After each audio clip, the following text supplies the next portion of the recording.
আল্লাহ পাক রব্বুল আলামিন ডাক দিয়া বলবে, ও আজরাইল, সিস্টেমটা একটু পরিবর্তন কইরা দাও। বলে, ওগো আল্লাহ, কি করব কি করব? বলে, একটু থামো, আমার প্রিয় বান্দার জান কবজ করার জন্য হাতটা বাড়াইবা না। আল্লাহ বলবে, ও রহমতের ফেরেশতারা, তোমরা এবার নূরের আলোয় আকৃতি পরিবর্তন হয়ে যাও। আমার বানানোকৃত আমার প্রিয় বান্দার জন্য আমি আল্লাহ যেই জান্নাতটা বানায় রাখছি, ওই জান্নাতটা তোমাদের হাতের মধ্যে বসায়া যাও। আরো জোরে, আরো জোরে, আরো জোরে। এবার রহমতের ফেরেশতাদের হাতে ওই যে বান্দা কষ্ট কইরা কইরা তাহাজ্জুদ পইরা পইরা সিজদা দিয়া দিয়া কোরআন তেলাওয়াত কইরা কইরা নামাজ পইরা পইরা যে জান্নাত কামাইছিল, এই জান্নাতটা সুন্দর করে রহমতের ফেরেশতারা এরকম বাসায়া দিবে, বাসায়া দিবে।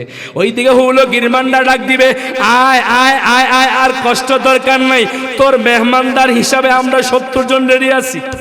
সুবহানাল্লাহ, কয় রে কয় রে, সুবহানাল্লাহ। আর ফোটটা দাঁড়ায়া যাবে, আঙ্গুল ফোটটা দাঁড়ায়া যাবে, দুধের নহরটা দাঁড়ায়া যাবে। বান্দা নিয়ত করবে, নিয়ত করবে, আনার ফোটটা ভাঙ্গা ভাঙ্গা মুখের মধ্যে অটোমেটিকলি পড়ে যাবে।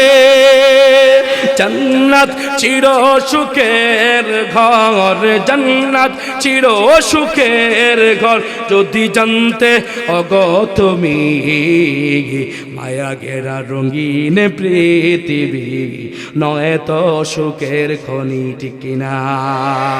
যখন নাকি মুমিন বান্দার সামনে জান্নাত অবধারিত, জান্নাতের নাজ নিয়ামত থাকে, জান্নাতের হুল গিরমান্না থাকে, তখন কিন্তু আজরাইল যে জান কবজ করতেছে, এই দিকে একটু মন নাই, একটু দিল নাই, হুল গিরমান্নার দিকে চায়া চায়া চায়া চায়া চায়া চায়া পাগল হয়ে যায়।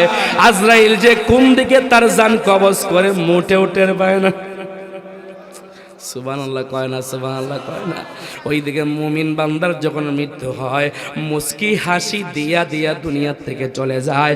মূলত আমরা কই মৃত্যুটা খুব সুন্দর হইছে, আসলে সুন্দর হইছে আর মুস্কি হাসি বের হইছে, তার একটা মাত্র কারণ, সে জান্নাতটা দেখতেছে আর আল্লাহ ডাকতেছেন, আয় আয় আয়।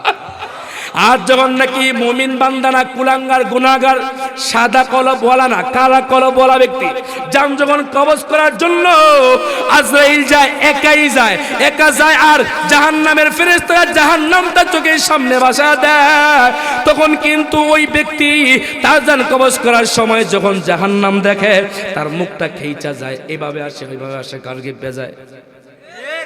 কথা কন, কথা কন, কথা কন। এই জন্য মৃত্যুর সময় মানুষ কয় ওই ব্যক্তির মৃত্যুটা বড় কষ্ট হইছে, আর কিছু ব্যক্তির মৃত্যু দেখা কয় ওই ব্যক্তির মৃত্যুটা কত সুন্দর মুস্কি হাসি হইছে। কিছু ব্যক্তি সাদা কলব কিন্তু তার চেহারা কালো, মৃত্যুর পরে যখন লাশ দেওয়া হয় তার পুরো চেহারাটা একদম দুধের মতো ধকধকে সাদা হয়ে যায়। কথা বল না কেন? বলে তার দেহ আর সাধারণ কোন দেহ না, এখন এই দেহটা জান্নাতি দেহ হয়ে গেছে গা। তুমি তোমার রবের কাছে ফিরে আসো। এই জায়গার মধ্যে কথা কয়টা কথা? আওয়াজ দিয়ে বলেন, আরো জোরে। এই জায়গার মধ্যে দুইটা কথা। এক নম্বর কথা, আমার আল্লাহ ডাক দিয়া বলতেছেন, ইয়া আইয়াতুহান নাফসুল মুতমাইন্না, হে নফসে মুতমাইন্না, ইরজিই ইলা রাব্বিকা রাদিয়াতাম মারদিয়া, তুমি তোমার রবের কাছে ফিরে আসো। এবার আসুন, আল্লাহ পাক নফসে মুতমাইন্না বইলা কোন ব্যক্তির নফস, কোন ব্যক্তির কলব, কোন ব্যক্তির আত্মা, কোন ব্যক্তির রূহকে আল্লাহ পাক সম্বোধন করলেন। এক নম্বরে ইবনে কাসির ওয়ালা সহ বড় বড় তাফসীর কারকরা, অন্যদিকে বড় বড় আল্লাহ ওয়ালারা এই আয়াতের তাফসীর করতে যায়, ব্যাখ্যা করতে যায়, বয়ান করতে যায়, মূল বিষয়টা যা বোঝাতে চেয়েছেন, বলে আল্লাহ পাক ওই ব্যক্তির নফসকে, কলবকে ইয়া আইয়াতুহান নফস বইলা ডাক দিয়েছেন, যেই ব্যক্তি আল্লাহ পাকের ইচ্ছাকে প্রাধান্য দেয়। কার? আসমানের মালিকের নাম কি? আরো জোরে, আরো জোরে, আরো জোরে, আরো জোরে, আরো জোরে। জমিনের মালিকের নাম কি? আরো জোরে। শক্তি দিয়েছে কে? এই শক্তি নেওয়ার জন্য আল্লাহ পাকের কয় যুগ সময় লাগবে? তাহলে আল্লাহ পাকের দেয়া কণ্ঠ দিয়ে আমরা একটু আল্লাহকে ডাক দেই না, ইয়া আল্লাহ। আরো ভক্তি সহকারে ডাকতেই না ইয়া আল্লাহ। এই জায়গার মধ্যে আল্লাহ পাক রব্বুল আলামিন ওই ব্যক্তির নফসকে, ওই ব্যক্তির কলবকে সম্বোধন করে বলতেছেন ইয়া আইয়াতুহান নাফসুল মুতমাইন্না। যে ব্যক্তি আল্লাহ পাকের ইচ্ছাকে প্রাধান্য দেয় আর নিজের ইচ্ছাকে একদম খতম করে ফেলে, কবর খনন করে ফেলে, যেই ব্যক্তি আল্লাহ পাকের ইচ্ছাকে প্রাধান্য দেয়, নিজের ইচ্ছাকে, নফসের ইচ্ছাকে, আত্মার ইচ্ছাকে, রূহের ইচ্ছাকে সবগুলোকে লাথি মারে, একমাত্র কেবলমাত্র কার ইচ্ছাকে প্রাধান্য করে? মুসলমান বন্ধুগণ আমার কথা বুঝে থাকলে বললেন, নামাজ পড়া হচ্ছে কার ইচ্ছা? আরো জোরে, রোজা রাখা, হজ করা, যাকাত দেওয়া, সুদ খাওয়া,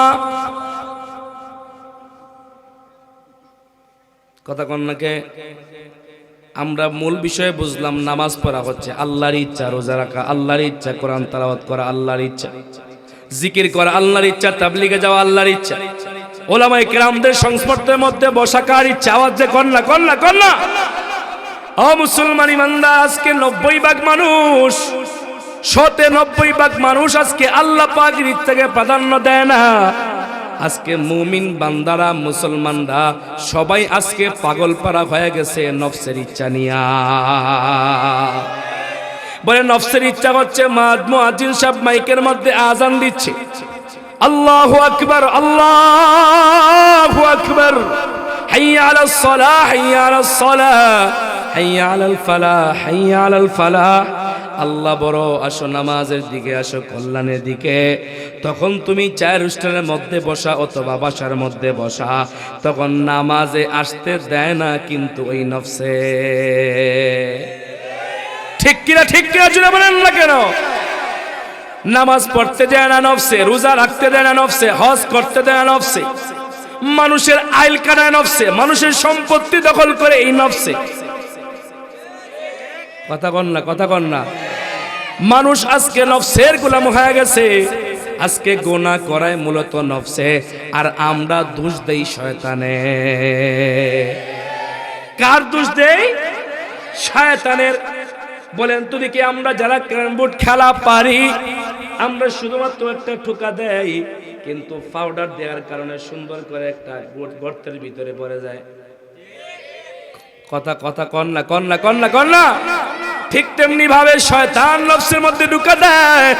এই ব্যক্তিকে নফসের ঢুকা দেয়। নামাজে যাওয়া যাবে না, আজান শুই না, মসজিদে যাওয়া যাবে না, সুদের টাকা গ্রহণ করো, ঘুষের টাকা গ্রহণ করো, অন্য মানুষের সাথে দুর্ব্যবহার করো, বিবিকে আচ্ছা মতো পিটাও, ভাইয়ের সম্পত্তি দখল করে খাও, বোনের সম্পত্তি দখল করে খাও। এই সমস্ত দোকান মূলত নফসে দেয়, নফসে দেয় এগুলা। এই নফস আসল না, এই দেহ আসল না। আসল একটা জিনিস আছে, বুঝবেন, বয়ান শুনতে থাকুন। এই বয়ানগুলা ভালো লাগবে না, কারণ আজকে আমরা কানসু বয়ানের জন্য পাগল হয়ে গেছি। কিছু কানসু সিলেটে এটা বেশি, সিলেটের বাইরে যেই কথা বলত মানুষ শুনে, আর সিলেটের ভিতরে আইসা কিছু ভাইরাল হুজুর না হইলে আই না। কথা বোঝেন নাই? এই জন্য গুনে ধরতেছে সিলেটকে। বুজুর গানে দিনদেরকে উঠায় নিচ্ছে, উঠায় নিচ্ছে, উঠায় নিচ্ছে, উঠায় নিচ্ছে। আমার আপনার কারণ আজকে আমার আপনার দেশের, আমার আপনার সিলেটের রত্নগুলা কথা বললে লোক পাওয়া যায় না। ঢাকার থেকে ঢাকা লেখা না সুন্দর করে বয়া দিলে লোক অভাব হয় না। কথা সত্য না মিথ্যা? এটা দরকার ছিল। ও মুসলমান বন্ধুগণ আমার, আসুন আমরা নফস সম্পর্কে একটু পরিচয় হই। হবেন ইনশাআল্লাহ। আগাবো আগাবো আগাবো।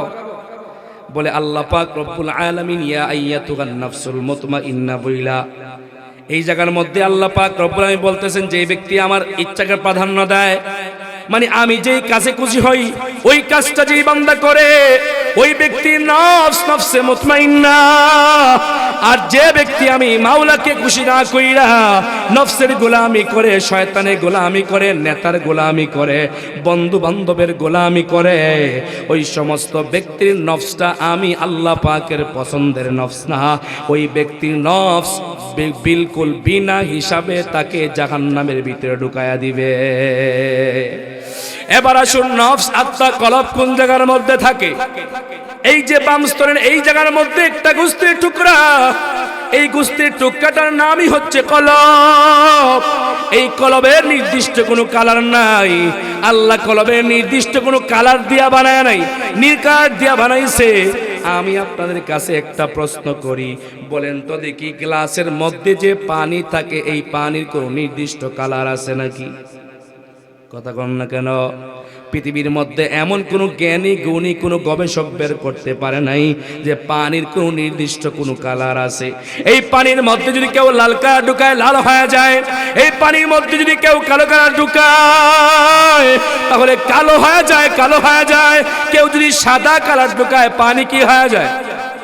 আরো জোরে, আরো জোরে, আরো জোরে।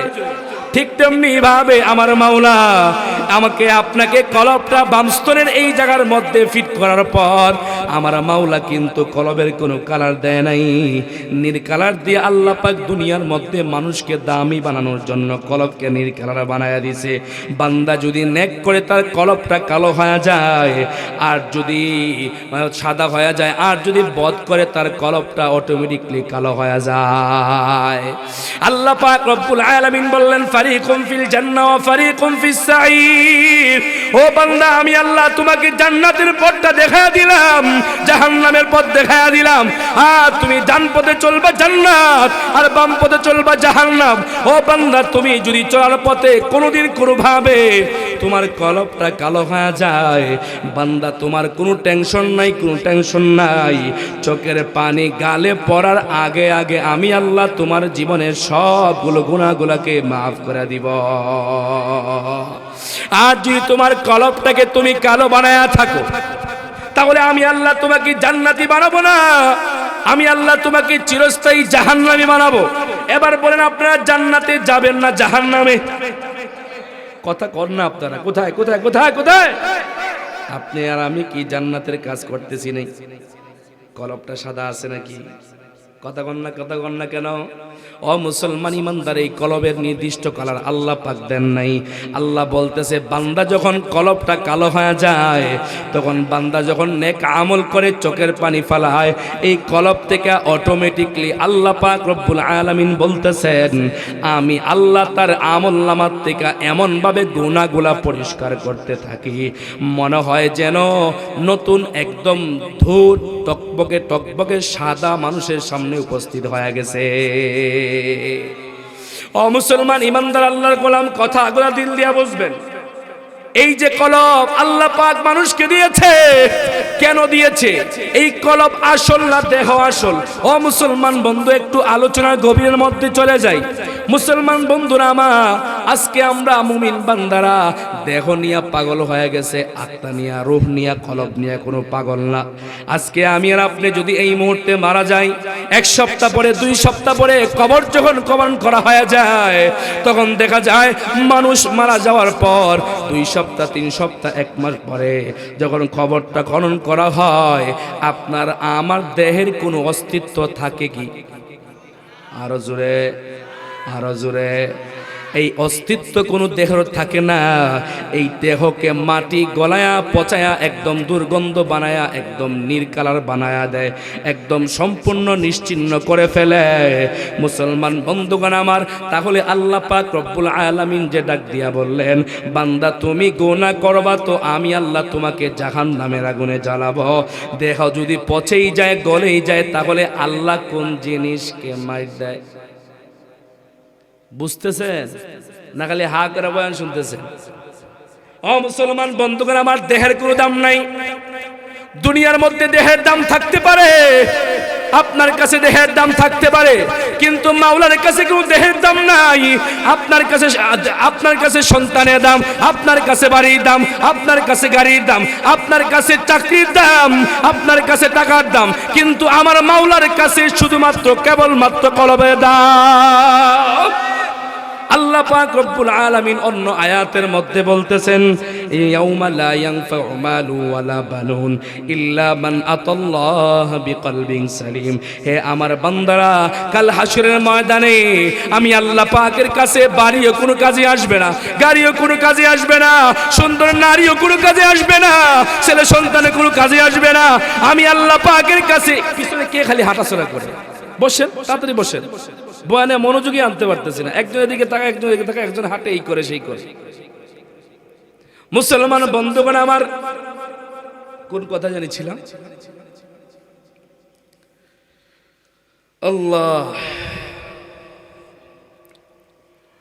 আল্লাহ পাক রব্বুল আলামিনের কাছে হাসরের ময়দানে ছেলে সন্তানের কোনো দাম নাই। আল্লাহ পাক রব্বুল আলামিন শুধুমাত্র কেবলমাত্র বান্দার কলবটা দেখবে। এই কলবটা সাদা না কালা, সাদা না কালা, সাদা না কালা। যদি সাদা হয় বিনা হিসাবে জান্নাত, আর যদি কালো হয় প্রত্যেকটা গুনাহের হিসাব আল্লাহ পাকের কাছে দিয়া দিয়া দিয়া দিয়া দুনিয়ার থেকে আপনাকে যখন কবর জগতে আবার যখন নাকি হাসরের ময়দানে দাঁড় করাবে, হাসরের ময়দানে পৌঁছার আগে আগে আপনাকে পিটন ফেরেশতারা দেওয়া শুরু করবে। কথা কন। আবার যখন হাসরের ময়দানে যাবেন, যতগুলা গুনাহ করছেন, যতগুলা অন্যের মান সম্মান, মাল সম্মান, ইজ্জত সম্মান সব কিছু আত্মসাৎ করছেন, সব কিছুর হিসাব আল্লাহ পাক রব্বুল আলামিন পুঙ্খানুপুঙ্খানুভাবে নিবে। এই জন্য মুসলমান বন্ধুগণ আমার, আমরা টার্গেট বানায় নিব আমাদের দিল, আমাদের আত্মা, আমাদের রূহ, আমাদের কলব। আমরা এই কলবের জন্য পাগল হয়ে যাব, বিকলবে সালিম অর্জন করার জন্য পাগল হয়ে যাব। আমরা কোনোদিন কোনোভাবে শয়তানের গোলাম হব না, শয়তানের ইচ্ছাকে প্রাধান্য দিব না। আমরা সবাই মিলা একসাথে কার ইচ্ছাকে প্রাধান্য দিব? আরো জোরে বলেন না, আরো জোরে বলেন না। আল্লাহ পাক রব্বুল আলামিন ডাক দিয়া কয়, ও বান্দা, তোর যখন কলবটা কালো হয়ে যায়, দুর্গন্ধ হয়ে যায়, এই দুর্গন্ধটা নাকের মধ্যে অনুভব করা যায় না। কিছু দুর্গন্ধ আছে নাকের মধ্যে অনুভব করা যায়, আর কিছু দুর্গন্ধ আছে চোখ দ্বারা প্রমাণ পায়। কথা বুঝেন নাই মনে হয়? কিছু দুর্গন্ধ আছে মানুষ নাক দ্বারা শুনতে পায়, আর কিছু দুর্গন্ধ আছে হাতের ব্যবহার দ্বারা, কথার ব্যবহার দ্বারা, তার বাচন ভঙ্গি দ্বারা, তার বিভিন্ন ভাবে দল বাহিনী দ্বারা মানুষ সুন্দর করে বুঝে নেই তার কলব কালো হয়ে গেছে। কথা কন্যা, এটা আমার মুখের বানানো কথা নয়। আমার মাওলা কুরআনুল কারীমের মধ্যে বলতেছেন, উলাইকা কাল আনআম বাল হুম আদাল। আমি আল্লাহ পাকের চোখে ওই সমস্ত ব্যক্তি মানুষ না যে দুনিয়ার মধ্যে টাকাওয়ালা, বাড়িওয়ালা, গাড়িওয়ালা, বড় ক্ষমতাধর, কিন্তু তার কলবটা কালো হয়ে গেছে। তোমরা যদিও তার ক্ষমতার বলে, টাকার বলে তোমরা মানুষ বলো, অন্তত আমি আল্লাহ পাকের চোখে মানুষ না, চতুষ্পর জানোয়ার, শুয়োরের থেকে আরো নিকৃষ্ট। ঠিক কিনা? চেহারাটা দেখতে ভালো, পোশাকটাও চমৎকার, অন্তরে তার কালি ভরা, কাজটা বড় কদাকার। চেহারাটা দেখতে ভালো, পোশাকটাও চমৎকার, অন্তরে তার কালি ভরা, কাজটা বড় কদাকার। ওই মানুষের ভিড়ে আজি, ওই মানুষের ভিড়ে আজি আসল মানুষ নাই রে নাই। মানুষ দেখতে চল হয় এবার জাদুঘরে যাই সবাই। চেহারা ভালো, পোশাকটাও ভালো, ফিটফাট চলাফেরা করে, গায়ের থেকে সুগন্ধি বের হয়, মাগার তার কলব কালো হয়ে যাওয়ার কারণে সমাজের মানুষ তার হাতের দ্বারা, তার পায়ের দ্বারা, তার বুদ্ধির দ্বারা, তার জবানের দ্বারা, অঙ্গ প্রত্যঙ্গের দ্বারা মানুষ কষ্ট পায়, আরাম পাওয়ার কোনো লেশ মাত্র নেই। ঠিক কিনা? ঠিক কিনা? ঠিক কিনা? যেই ব্যক্তির কলবটা ভালো, যেমন বুঝে নিন আমাদের সিলেটের শাহজালাল শাহপুরান রহমাতুল্লাহ আলাইহি, তাদের কলবটা কিন্তু সাদা ছিল, সাদা। কথা কয় না রে, কথা কয় না। শায়েখে বায়মপুরি, শায়েখে কাতিয়া, শায়েখে দিগলবাগি, শায়েখে গাজীনগরী, শায়েখে কৌরিয়া, শায়েখে গহরপুরি, শায়েখে রেঙ্গা, শায়েখে বরুণী রহমতুল্লাহ আলাইহি সহ শায়েখে বাগেওয়ালারা যেখানে যাইতেন চেহারা দেখতো, বয়ান না, বয়ান না, বয়ান না, চেহারা দেখতো তো মানুষ অটোমেটিকলি গুনাহ ছাড়ার সিদ্ধান্ত নিয়ে নিত। ঠিক কিনা বলো। আর আমরা এমন অবস্থা হয়ে গেছে, আমার চেহারা দেখলে ভালো হবে দূরের কথা, গাঁজা ফেন্সিডিল ইয়াবা খেতেও ভুলে না। কথা বল না, দামি বানাইছে কোন জিনিসে? কথা যে কর না আপনারা, কি কি কলব কলব কলব দামি বানাইছে। সাদা কলবে দামি বানায় না, কালো কলবে দামি বানায়। আরো জোরে আরো জোরে আরো জোরে আরো জোরে। কালো বানাইবেন না, সাদা বানাবেন। আরো জোরে। যেই ব্যক্তি কালো হয় তার কলবটা কালো, সমাজের মানুষ তাকে যদিও চেয়ারের মধ্যে বসায়, মসজিদের মধ্যে চেয়ারে বসায়, বিভিন্ন জায়গায় চেয়ারে বসায়, কিন্তু মানুষ জানে হালা কুলাঙ্গার। কথা কন না, কথা কন না, কথা কন না।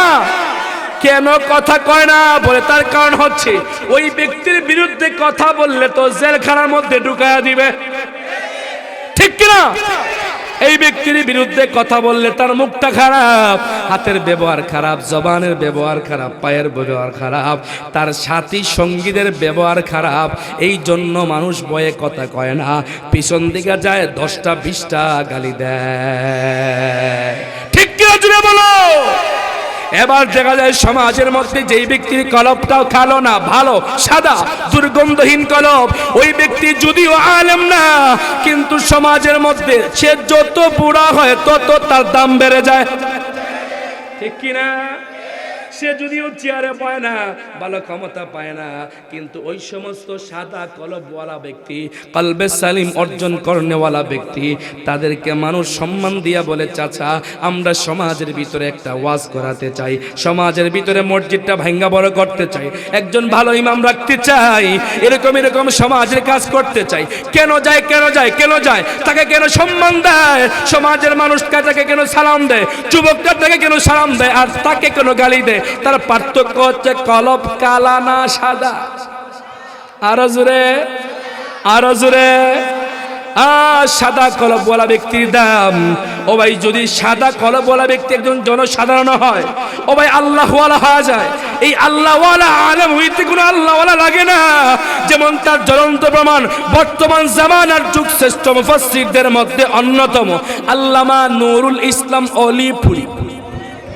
ঠিক কর না, ঠিক কর না কে?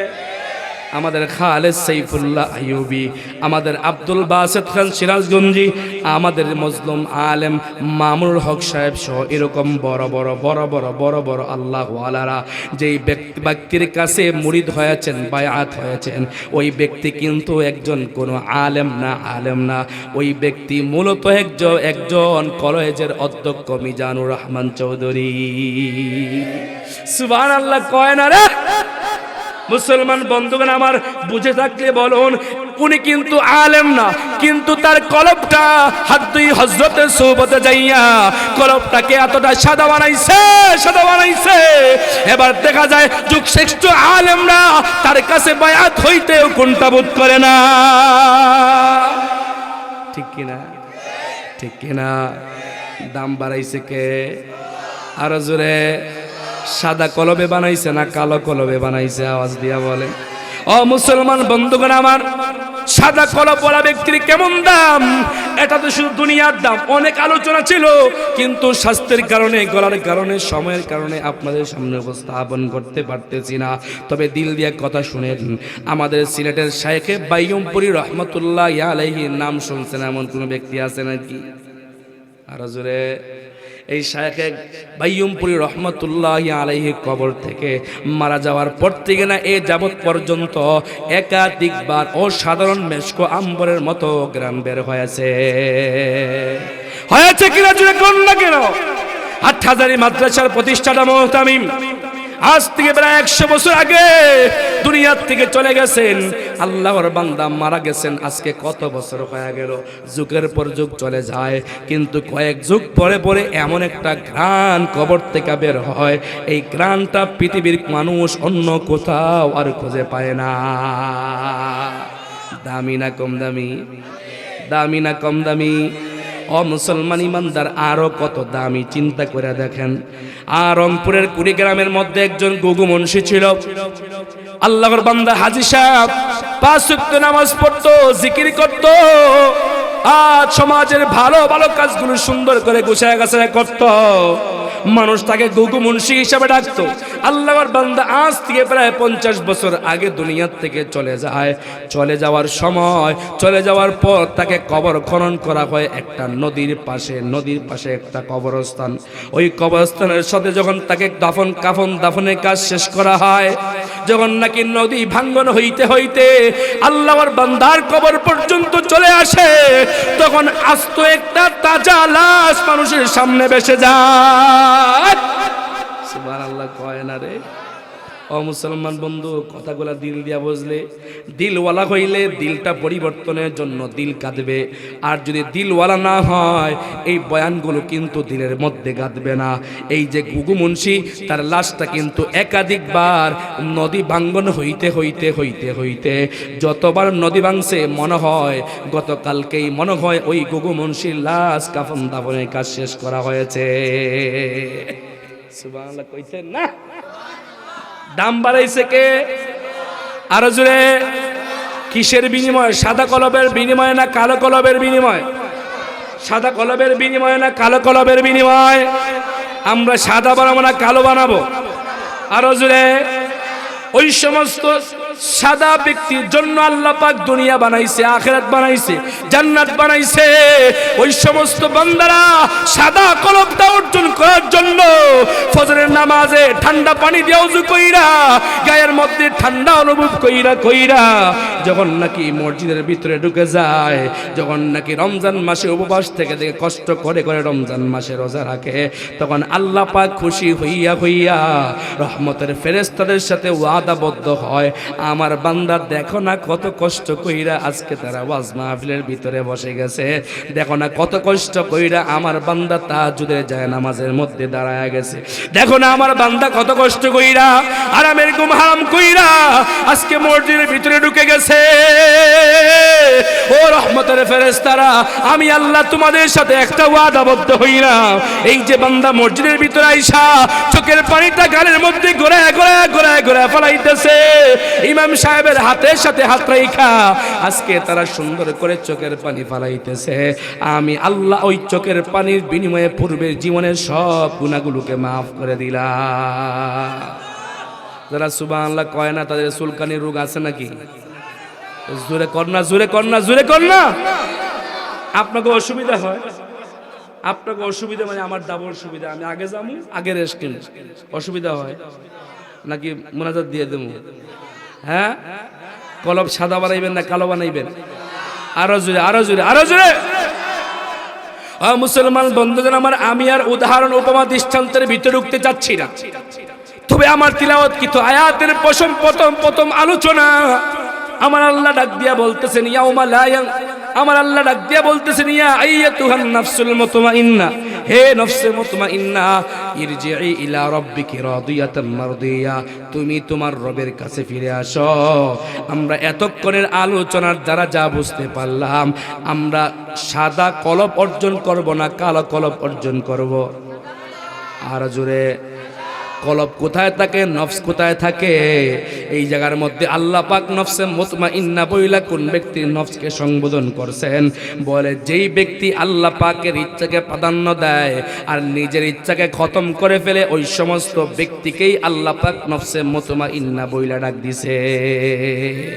আমরা অন্তত নফসে মুতমাইন্নার আলোচনা মোটামুটি বুঝতেছি তো ইনশাআল্লাহ। মানে আল্লাহর ইচ্ছাকে প্রাধান্য যে ব্যক্তি দেয়, ওই ব্যক্তিকে আল্লাহ ডাক দিতেছেন, আসো তুমি তোমার রবের কাছে আসো। সুবহানাল্লাহ, কত সুন্দরটা। মা ডাকে আসো, বাবা ডাকে আসো, ও আমার সন্তান কলিজার টুকরা, কি লাগবে বলো, তোমার জন্য তো পুরাটা জীবন মাথার থেকে গামটা পায়ে পর্যন্ত পাইছি, একটা মাত্র কেবলমাত্র তুমি। ঠিক কিনা?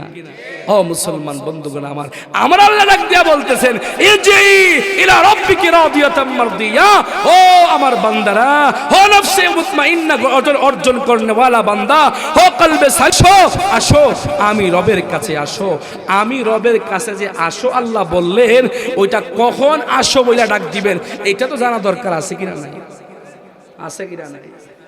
মুমিন বান্দার কবর, মুমিন বান্দার জান কবজ করার সময় আল্লাহ পাক রব্বুল আলামিন এবার সুন্দর করে ডাক দিয়া বলবেন, ও আজরাইল চলে যাও, আমার বান্দার জান কবজ করার জন্য চলে যাও। তবে তোমরা একা একা যাইবা না। বলে কেমনে গো আল্লাহ, কাকে নিয়ে যাব? বলে রহমতের ফেরেশতাদেরকে নিয়ে চলে যাও।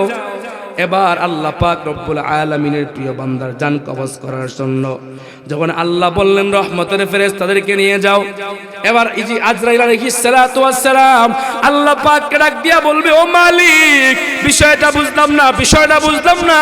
ফেরাউনের জান কবজ করার সময়, নমরুদের জান কবজ করার সময়, কারুনের জান কবজ করার সময়, ডব্লিউ বুশের জান কবজ করার সময় আমি আজরাইল একা একা গেলাম।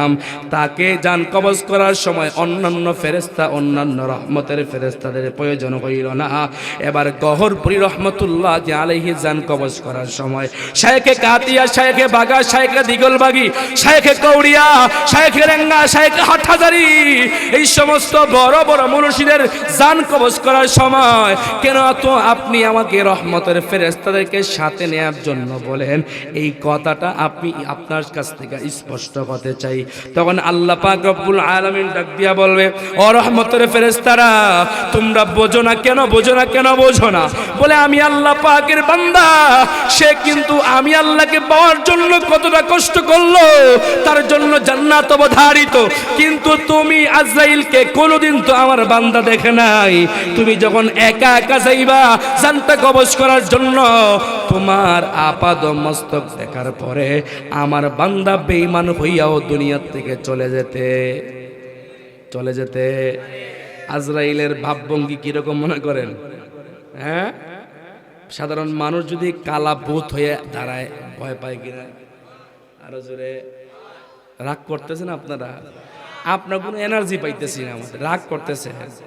সুবহানাল্লাহ কোন? আরো জোরে। আল্লাহু আকবার।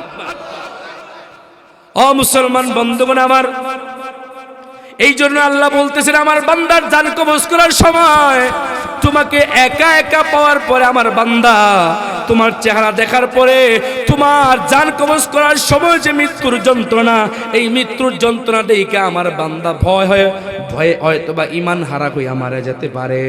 ও মুসলমান বন্ধু আমার, আল্লাহ ডাক দিয়া বলেন, আমার নবীও ডাক দিয়া বলেন, কুল্লু নাফসিন যায়িকাতুল মাউত, প্রত্যেক প্রাণীকে মৃত্যুর স্বাদ আস্বাদন করতে হবে, ঘোষণা কার? ও মুসলমান বন্ধু, আল্লাহ পাকের পয়গম্বরের মৃত্যু হওয়ার সময় তিনারও কিন্তু কষ্ট হয়েছে। তবে কষ্ট কেন হয়েছে আর কেন কষ্ট অনুভব করেন নাই? আল্লাহর নবীর যখন জানটা কবজ করা হয় তখন কিন্তু আল্লাহ পাকের পয়গম্বরের শরীরের প্রত্যেকটা পশমের গোড়ার থেকে ফোঁটা ফোঁটা হয়ে পানি বের হইল।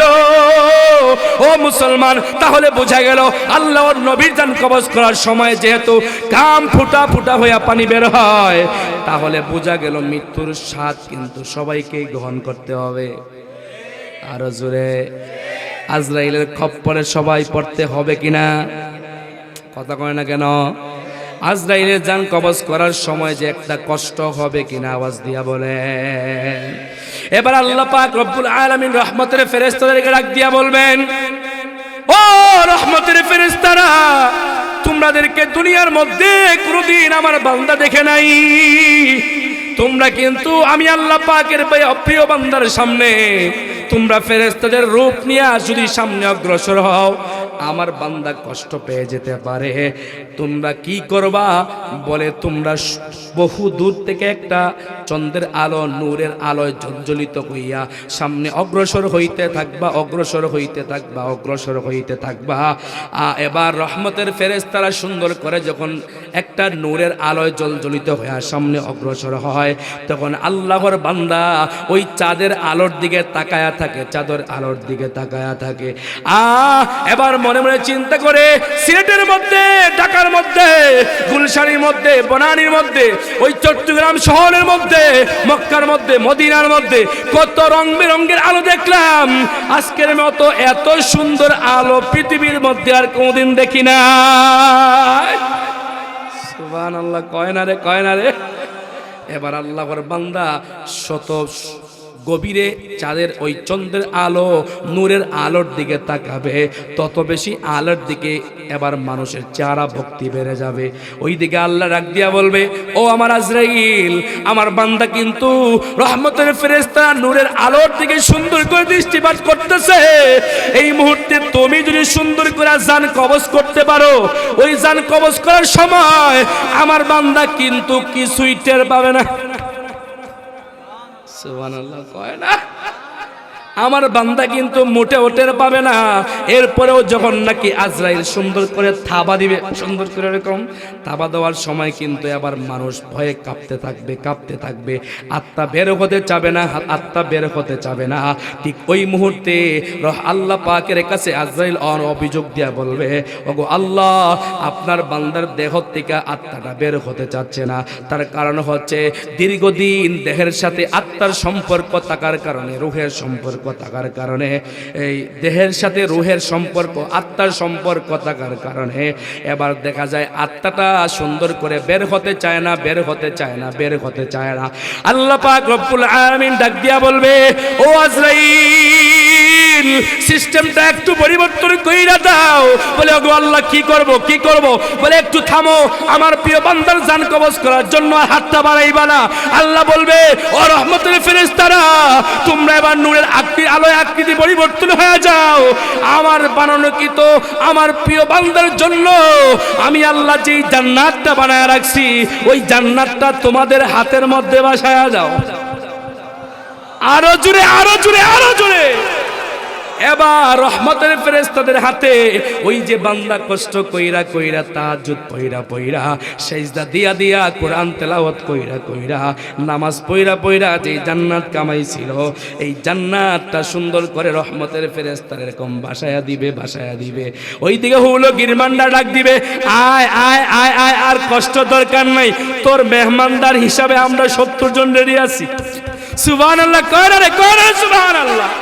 আনার ফোটটা দাঁড়ায়া যাবে, আঙ্গুল ফোটটা দাঁড়ায়া যাবে, দুধের নহরটা দাঁড়ায়া যাবে। বান্দা নিয়ত করবে, নিয়ত করবে, আনার ফোটটা ভাঙ্গা ভাঙ্গা মুখের মধ্যে অটোমেটিকলি পড়ে যাবে। জান্নাত চির সুখের ঘর, জান্নাত চির সুখের ঘর, যদি জানতে ওগো তুমি, মায়া ঘেরা রঙিন পৃথিবী নয় তো সুখের খনি, ঠিক কিনা? যখন নাকি মুমিন বান্দার সামনে জান্নাত অবধারিত, জান্নাতের নাজ নিয়ামত থাকে, জান্নাতের হুলুকির মান্না থাকে, তখন কিন্তু আজরাইল যে জান কবজ করতেছে, এই দিকে একটু মন নাই, একটু দিল নাই, হুলুকির মান্নার দিকে চায়া চায়া চায়া চায়া চায়া চায়া পাগল হয়ে যায়। আজরাইল যে কোন দিকে তার জান কবজ করে মোটেও টের পায় না। সুবহানাল্লাহ কয় না, সুবহানাল্লাহ কয় না। ওইদিকে মুমিন বান্দার যখন মৃত্যু হয়, মুস্কি হাসি দিয়া দিয়া দুনিয়া থেকে চলে যায়। মূলত আমরা কই মৃত্যুটা খুব সুন্দর হইছে, আসলে সুন্দর হইছে আর মুস্কি হাসি বের হইছে, তার একটা মাত্র কারণ, সে জান্নাতটা দেখতেছে আর আল্লাহ ডাকতেছেন, আয় আয় আয়।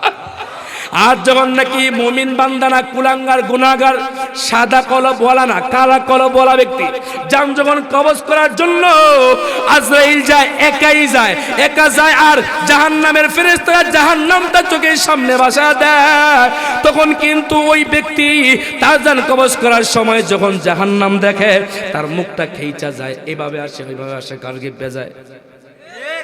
কথা কন, কথা কন, কথা কন। এই জন্য মৃত্যুর সময় মানুষ কয় ওই ব্যক্তির মৃত্যুটা বড় কষ্ট হইছে, আর কিছু ব্যক্তির মৃত্যু দেখা কয় ওই ব্যক্তির মৃত্যুটা কত সুন্দর মুস্কি হাসি হইছে। কিছু ব্যক্তি সাদা কলব কিন্তু তার চেহারা কালো, মৃত্যুর পরে যখন লাশ দেওয়া হয় তার পুরো চেহারাটা একদম দুধের মতো ধকধকে সাদা হয়ে যায়। কথা বল না কেন? বলে তার দেহ আর সাধারণ কোন দেহ না, এখন এই দেহটা জান্নাতি দেহ হয়ে গেছে গা। এরা সুবহানাল্লাহ কয় না রে? ও ভাই দিল থেকে সুবহানাল্লাহ কোন না, জুড়ে সুবহানাল্লাহ। ও মুসলমান বন্ধুগণ আমার, এটা একটা জ্বলন্ত প্রমাণ।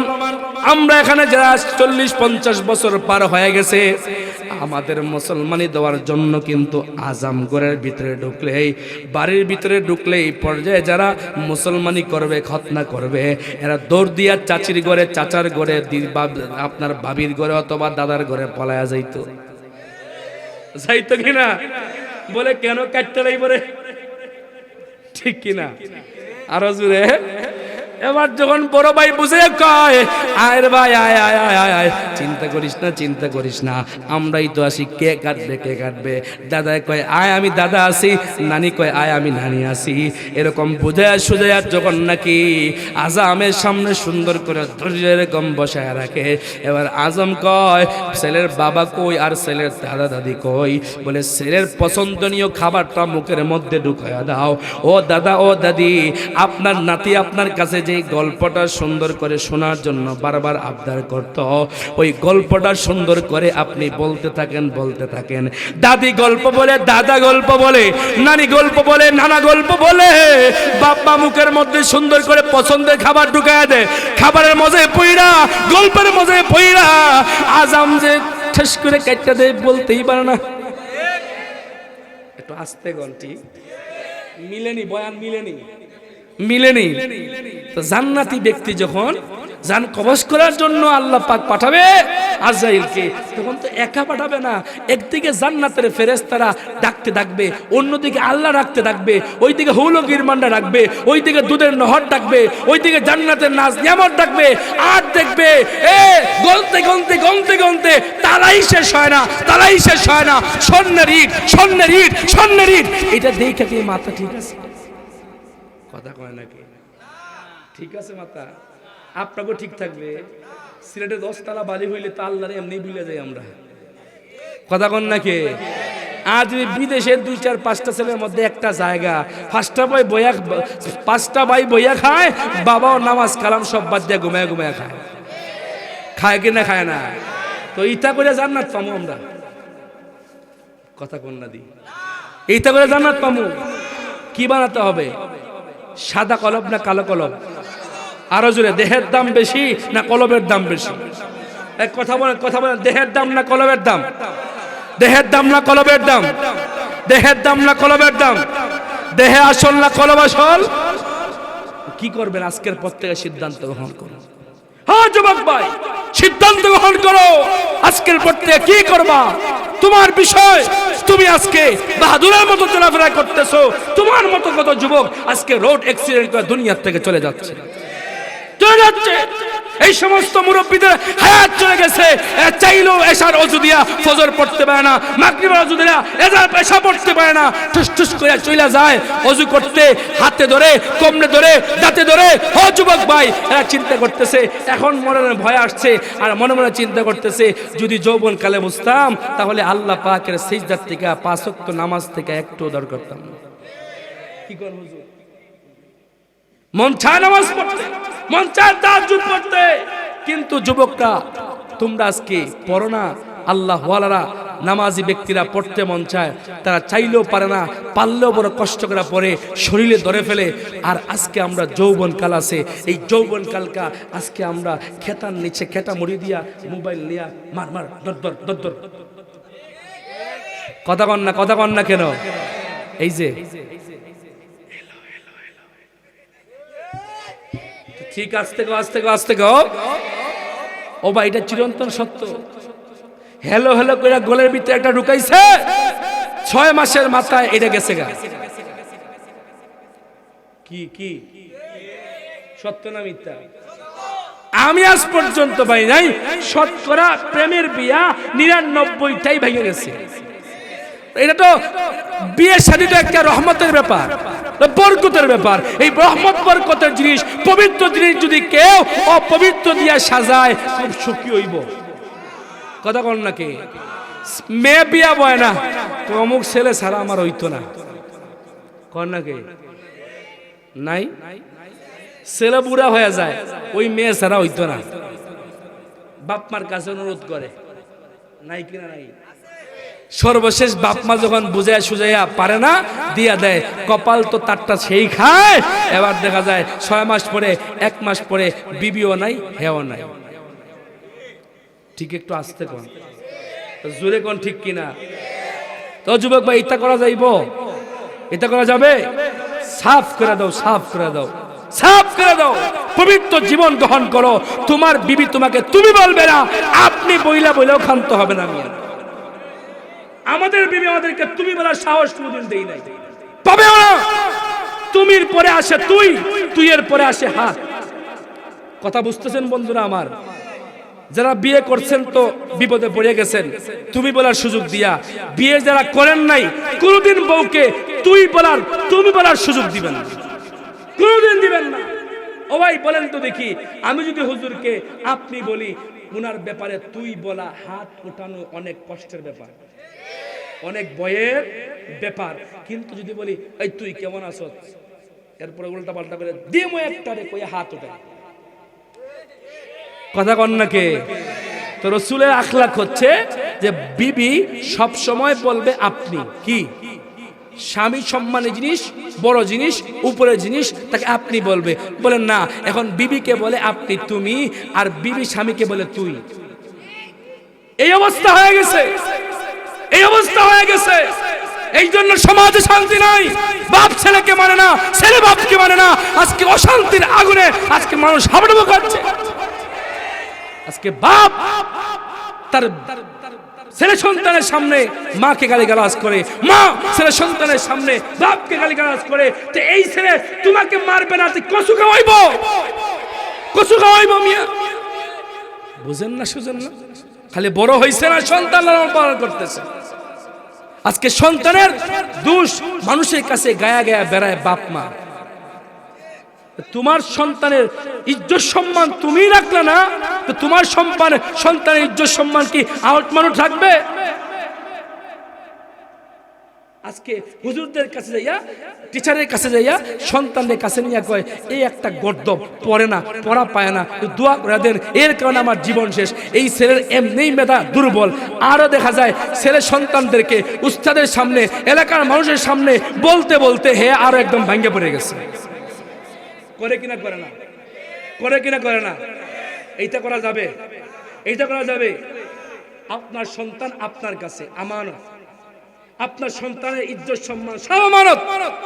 এই জন্য সন্তান পারে না, সন্তান লেগে দোয়া করবেন, পারলে 2 রাকাত করে দৈনিক নামাজ পড়বেন। পড়ছেন কোনোদিন? পড়ছেন কোনোদিন?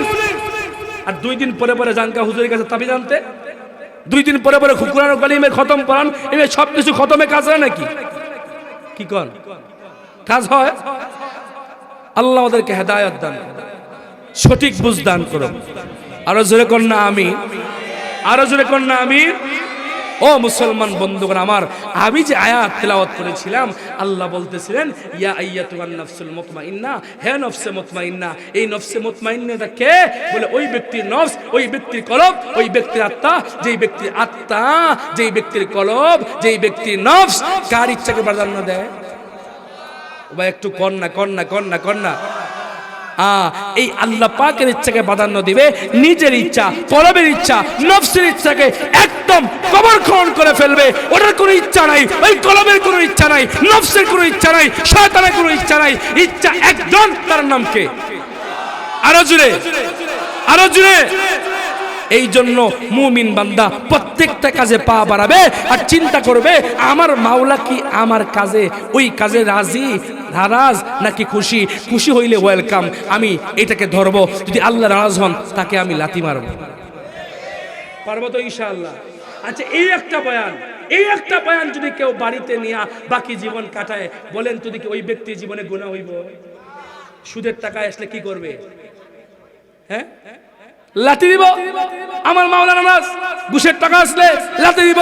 আমার মাওলানা নারাজ। মসজিদে মুয়াজ্জিন আযান দিয়ে দিচ্ছেন, এবার সে চিন্তা করবে আমি মসজিদে না ঢুকলে আমার মাওলানা নারাজ হয়ে যাবে। ঠিক কিনা? ঠিক কিনা? আর বয়ান লাগে কিছু? এই আমলটা করতে পারবেন, নিয়ত করবেন, ওয়াদা না, নিয়ত করবেন। কাকা দুহাত তুলে দেখেন ইনশাআল্লাহ পারবেন, পারবেন ইনশাআল্লাহ। এটা এটা জেহেনের ভিতরে ঢুকিয়ে দিব। মোবাইলের যে উপরে পেপারের মধ্যে কোন আপনার পিকচারের মধ্যে লেখা রাখা দিব, এটা মোবাইল যেটা সামনে বের হইলে বলা মানে এটা স্পষ্ট সামনে বের হয়ে যায় যে আমি আল্লাহকে নারাজ করব না, আমি শয়তানকে নারাজ করব, আমি রূহকে, আত্মাকে, নফসকে আমি নারাজ করতে পারি, কিন্তু আমি আমার মাওলাকে নারাজ করতে পারি না। কথা বুঝতেছেন বন্ধুগণ আমার? দেয়ালে রেখা একবার করে ভিতরে আমি কলবের ইচ্ছা, রূহের ইচ্ছাকে লাথি মারি, নফসের ইচ্ছাকে লাথি মারি, শয়তানের ইচ্ছাকে লাথি মারি, আল্লাহ পাকের ইচ্ছাকে আমি ওয়েলকাম জানাই। কথা ফাইনাল। কথা কি? কথা কি?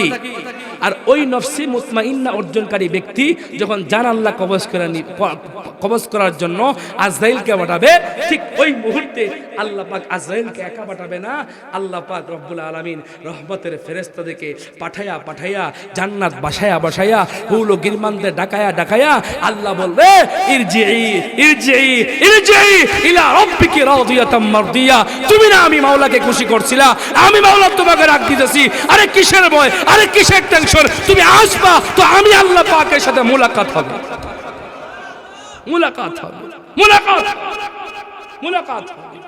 গান বাজনা ছাড়বো তো ইনশাআল্লাহ, গুনাহ ছাড়বো তো ইনশাআল্লাহ। একবার চোখের গুনাহ ছাড়বেন তো থানবী রহমতুল্লাহি আলাইহি বলেন 10 বছর তাহাজ্জুদের নামাজের থেকে উত্তম। কত বছর? থানবী রহমতুল্লাহি সাধারণ কোনো ব্যক্তি, যেই ব্যক্তি প্রায় 1500-এর অধিক বড় বড় গুরুত্বপূর্ণ বই কিতাব দুনিয়ার মধ্যে লিখে গিয়েছেন, এই কিতাবগুলো দেখা বর্তমান জামানার আমরার আকাবিররা বেঁচে আছেন, আকাবিররা বেঁচে আছেন, বুজুর্গানে দ্বীনরা বেঁচে আছেন। ওনার কিতাব দ্বারা রুহানিয়ত পাচ্ছেন। ওই ব্যক্তি বলতেছেন, গবেষণা ছাড়া বলেন নাই, একবার বেগা নারীর থেকে জবানকে, চক্ষুকে হেফাজত করবে, একবার তো আল্লাহ 10 বছরের তার যদি সব দিয়ে দেবে। এই জন্য আমি যখন যাত্রাবাড়ি পড়তাম তখন আমার শায়েখ মুর্শিদ আরেফ বিল্লাহ রোমিয়া জামানা মুজাদ্দিদে মিল্লাত আল্লামা শাহ আব্দুল মতিন বিন হুসাইন পীর সাহেব ডালকানগরী, অনেকে নাম শুনেছেন। হুজুরের জবান থেকে যখন শুনতাম তখন যাত্রাবাড়ি মাদ্রাসা থেকে হযরতের খানকায় ডালকানগর যাওয়ার সময় ঘুরাইয়া গেলে অনেক দেরি হইতো, ভাড়াও লাগতো অনেক বেশি, রিক্সা দিয়া ঘুরাইয়া অনেক দূর দিয়া যেতে হইতো। আর সরাসরি যদি পায়ে হাইটা কোনাকুনি যাই অলি গলি দিয়া, তাহলে 25-30 মিনিটে যাওয়া যাইতো। যতবার যাইতাম আর নিয়ত করতাম, আল্লাহ এই রাস্তা দিয়া যাওয়ার পথে আধা ঘন্টা হাঁটার পথে মিনিমাম কয়েকশো নারীর থেকে আমার চোখকে হেফাজত করছি, আল্লাহ একটু দিয়া দিও। বরত্ব অর্জন করার জন্য না, আরে ভাই বরত্ব অর্জন করার জন্য না। আজকে আমরা আকাবির দ্বীনকে মানি না, আল্লাহ ওয়াদেরকে মানি না, আল্লাহ পীরদেরকে মানি না, আজকে আমরা মানি ইউটিউবদেরকে। কথা বল না কে? ইউটিউবের হুজুররা দামি, যেই হুজুরের ভিউ বেশি হের দামি বেশি, হে বড় হুজুর। আর আল্লাহর বান্দা 70 বছর যাবত 50 বছর যাবত বুখারী পড়াইতেছে, এর দাম নাই। এই কুলাঙ্গার কাছে এর দাম নাই, ইউটিউবের শায়েখের কাছে ভালো দাম। ভালো করে এক লাইন ইবারত পড়তে পারে না, দাঁত ভাঙে যায়, সূরা ফাতিহা পর্যন্ত ঠিক না, এরকম শায়েখ নাই। কথা বল না কে? তো এই সমস্ত শায়েখদেরকে আপনি দিন শিখবেন ইউটিউব থেকে, তো ভালো কিছু পাবেন। আল্লাহ আমাদেরকে হেদায়েত দান করেন। আরো জোরে কোন আমিন। আমরা সবাই সুন্দর করে নামাজের সুরতে বসি, সবাই নামাজের সুরতে বসি। যুবক ভাইরা তৈয়ার হয়ে যাও। আমার আপন ভাই 23 বছর বয়সে মারা গিয়েছে। কত যুবকের মৃত্যু কালে দেখতেছি। ছাত্র জীবনে একসাথে পড়েছি, ফরিদাবাদ মাদ্রাসা, যাত্রাবাড়ি মাদ্রাসা, কত ছাত্র ক্লাসমেট একসাথে পড়ছি, খাইছি, ঘুমাইছি। আজকে দুনিয়ার থেকে তারা চলে গেছে। তোমাকে আমাকে চলে যেতে হবে, এই কথা সত্য না মিথ্যা? সত্য না মিথ্যা? একবার চিন্তা করছো কি নিয়ে কবরে যাবা? আমার মহব্বত কইরা এই সুরাপুরের মাহফিল থেকে, এই আপনার 7 তারিখে মাহফিল করছিলাম কই জানি, মিরের চোখ, এই সমস্ত এলাকার থেকে আপনারা মহব্বত করে আইছেন। ও বাবারা, ও ভাইয়ারা, ও আমার আব্বা জানেরা, ও যুবক ভাইয়ারা, পায়ে ধরি আসো। কি নিয়ে এখান থেকে গেল আমাকে বলো, কি নিয়ে গেলেন আমাকে বুঝান। এই জিনিসটা নিয়ে বাড়িতে গেছি, বুঝান আমাকে, বুঝান আমাকে, বুঝান। কি বুঝাবেন আমাকে? কি নিয়ে গেছে? 70 বছর থেকে ওয়াজ শুনতেছেন, 30-40 বছর থেকে ওয়াজ শুনতেছেন, কি নিয়ে বাড়িতে গেছেন? এই 30 বছর জীবনে 30টা বয়ান শুনলে তো 30টা গুনাহ ছাড়লে আজকে সে খাঁটি আল্লাহওয়ালা হয়ে যেত, আল্লাহওয়ালা হয়ে যেত। বয়ান শুনি, বাড়িতে যাই, এই পর্যন্ত শেষ, এই পর্যন্ত শেষ। একটা গুনার পিছনে যদি একজন ব্যক্তি 1 বছর মেহনত করত, 50 বছরের বয়সে 50টা গুনাহ ছাড়লে আর কিছু লাগে? কিছু লাগে? লাগে। নিয়ত করবো তো ইনশাআল্লাহ মসজিদের কাজের জন্য। ও মুসলমান ইমানদার, এই জন্য যুবক ভাইরা আমি তোমাদেরকে একটা কথা বলতে চাই, 10 জন যুবক যদি এই জায়গা থেকে দাঁড়ায়া যায় যে এই এলাকার ভিতরে আর কোনো অনিসলামিক কাজ, আমি সব মাহফিলে বলি, গত মাহফিলেও বলছি, 10 জন যুবক যদি দাঁড়ায়া যায় আর হিম্মত করে বলে এই এলাকার ভিতরে কোনো গান বাজনা হইতো না, কোনো বাপের বেটার সাহস আছে নাকি? কথা কন না, কথা কন না কেন? বরঞ্চ থানা যখন আসে, যখন দেখে যুবকটা অ্যাক্টিভ ওই এলাকার ভিতরে, থানাওয়ালা কয় জায়গা। কথা কন নাকি? এই যে যুবকরা, এই যে যুবকরা, এরা যখন ইসলামের পক্ষে কাজ করবে, দাঁড়ায়া যাবে অন্যায়ের বিরুদ্ধে, নামাজ যেগুলা পড়ে না ওদের কাছে যাইয়া যাইয়া বাড়িতে কালেকশন করে মসজিদে নিয়ে আসে, বলেন তো দেখি কেউ বাধা দিবে? বাধা দিবে? ফজরের নামাজ। এই জন্য এই এলাকার ভিতরে, এই মহল্লার ভিতরে 10-15 যুবক আগামী কাল থেকে তৈরি হয়ে যাইবা যে নিজে আগে নামাজ ধরবা, এরপরে ফজরের নামাজে যারা যায় না ওদের কাছে যাইয়া গর্তিকা টার্গেট করবা যে আজকে 5 জনকে ধরবো, 2 জনকে ধরবো, 1 জনকে ধরবো, নামাজি বানানোর জন্য 2টা ব্যক্তি 3টা ব্যক্তির পিছনে 15 দিন ব্যয় করো। দেখো কেমনে নামাজি হয় এলাকার ভিতরে, দেখো কেমনে নামাজি হয় যুবক। আজকে ফেসবুকে শেয়ার আর ইউটিউবে শেয়ার আর কমেন্ট আর লাইক পাওয়ার জন্য তোমার দিল একদম বেকার হয়ে গেছে। কেমনে লাইক বাড়ানো যায়, কেমনে ভিউ বাড়ানো যায়, কেমনে কমেন্ট বাড়ানো যায়, কেমনে লাইকিং বাড়ানো যায়, এটা নিয়ে পাগল হয়ে গেলা। এই লাইকিং মাইকিং আর ভিউয়ে তোমাকে ভালো পথে নিবে? ভালো পথে নিবে? বরংস তুমি নেক কাজ করে যাইবা। আহা আহা, এমন এমন যুবক দুনিয়ার থেকে যায়, মানুষ কাঁদতে কাঁদতে বেহুশ হয়ে যায়, বেহুশ হয়ে যায়, বেহুশ হয়ে যায়। এই জন্য যুবক ভাইয়া তুই আর তো ইনশাআল্লাহ রেডি হয়ে যাও, রেডি হয়ে যাও, মরণের জন্য প্রস্তুত হয়ে যাও। আজকে তুমি বুঝ হয়েছে, শক্তি হয়েছে, এবার তোমার দাড়ি উঠতে শুরু করেছে, তুমি একদিন মরবা। এই প্রত্যেকটা বিষয় কিন্তু সংকেত আল্লাহ দিচ্ছে মৃত্যুর জন্য, মৃত্যুর জন্য। মুরব্বির দাড়ি পেকে গেছে, দাঁত চলে গেছে, আল্লাহ ইঙ্গিত দিচ্ছে, ও বান্দা, হ্যাঁ দাড়ি পাকা মানি তুমি চলে যাওয়ার আলামত, সিগন্যাল, সিগন্যাল। দাঁত পড়ে যাওয়া সিগন্যাল, চোখে না দেখা সিগন্যাল, ডায়াবেটিস হওয়া সিগন্যাল।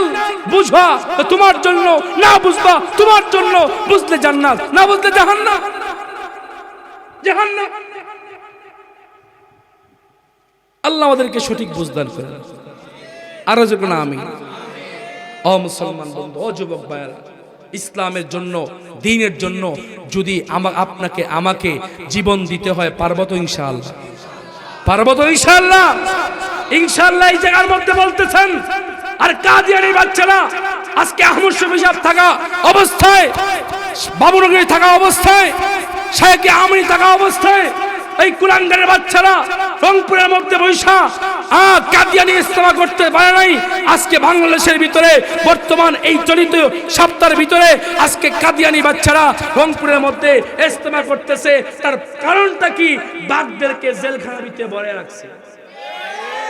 কথা কন না, কথা কন না। এখন তো চিল্লানোওয়ালা নাই। আমার মতো বক্তারা পকেট ভরে হাত দিয়ে বাড়িতে যায়, কয়জন কি করে, কয়জন করে? হেরা চিল্লাইতেছে, চিল্লায় চিল্লায় জেলখানায় গেছে। আর আমরা মনে করছি খালি চিল্লায় চিল্লায়। ইহুদি খ্রিস্টানদের দালালরা এই চিল্লানি চেঁচামেচিটা তাদের কাছে এতটা বিষাক্ত লাগতো, বিষাক্ত লাগতো, কারণ তারা বুঝতো যে তারা যে চক্রান্ত মুসলমানের ঈমানকে নষ্ট করার জন্য যে চক্রান্ত করতেছে, ওই চিল্লানোওয়ালারা বুঝতো। কথা বুঝেন নাই? এই জন্য ঢুকায় রাখছে, ঢুকায় রাখছে, ঢুকায় রাখছে। এই জন্য মুসলমানরা আমরা আজকে সিলেটের মাটির থেকে আহ্বান জানাতে চাই, আমরা সদর কাবানি জানাতে চাই ইনশাআল্লাহ এই সিলেটের ভিতরে যদি কোনো নাস্তিক মুরতাদ কোনো রাসূলের বিদ্বেষকারী যদি খতমে নবুয়ত হেফাজতের জিম্মাদারির বাইরে কোনো কাদিয়ানি বাচ্চা ইচ্ছা যদি এই সিলেটের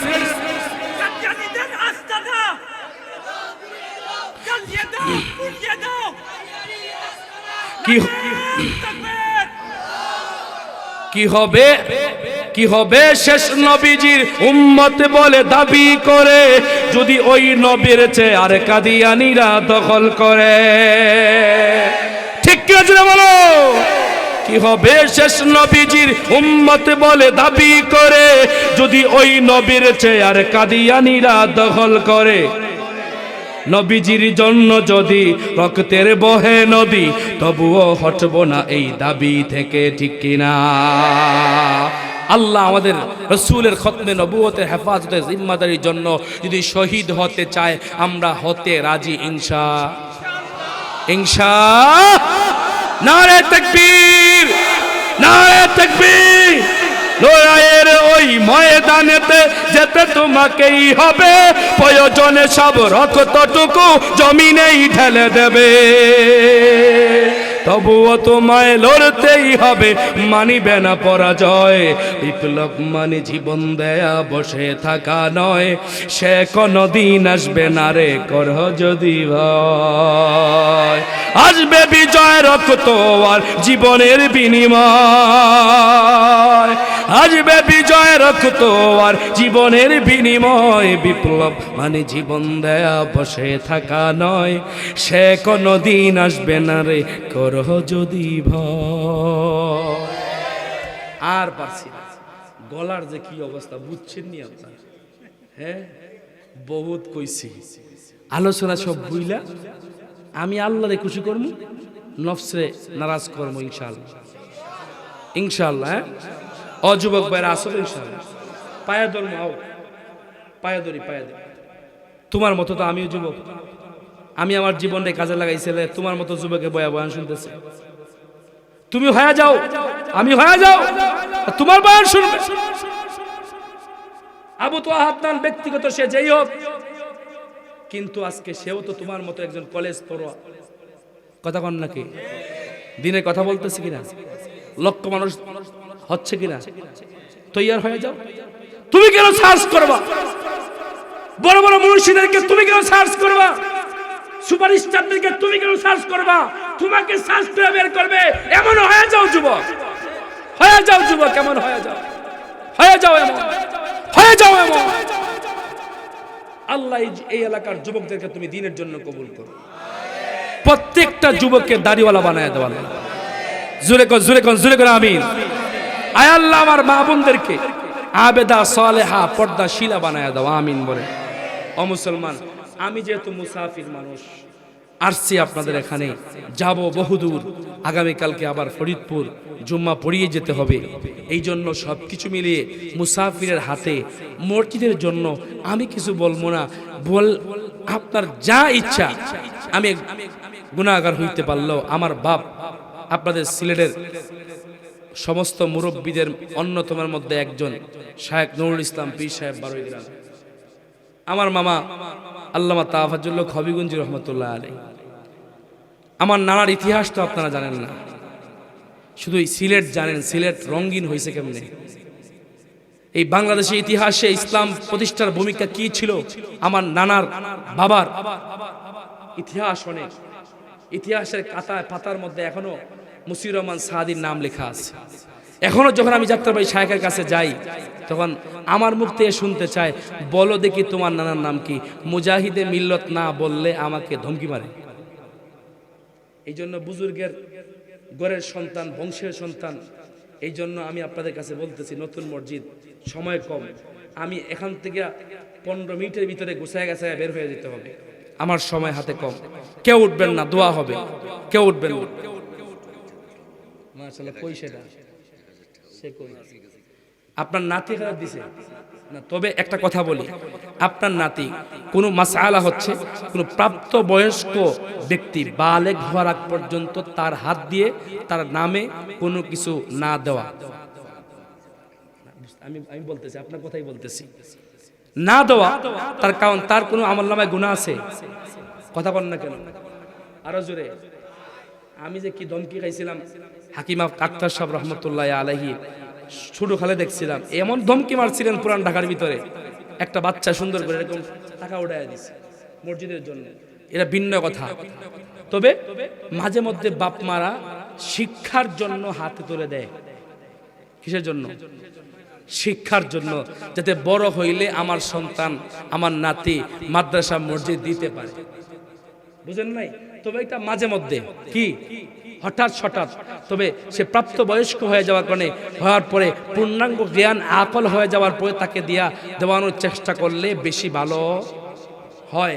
এই যে নাতি দেখা মনে হইছে একটা আলেম, সে মনে হয় ভবিষ্যতে আলেম হবে।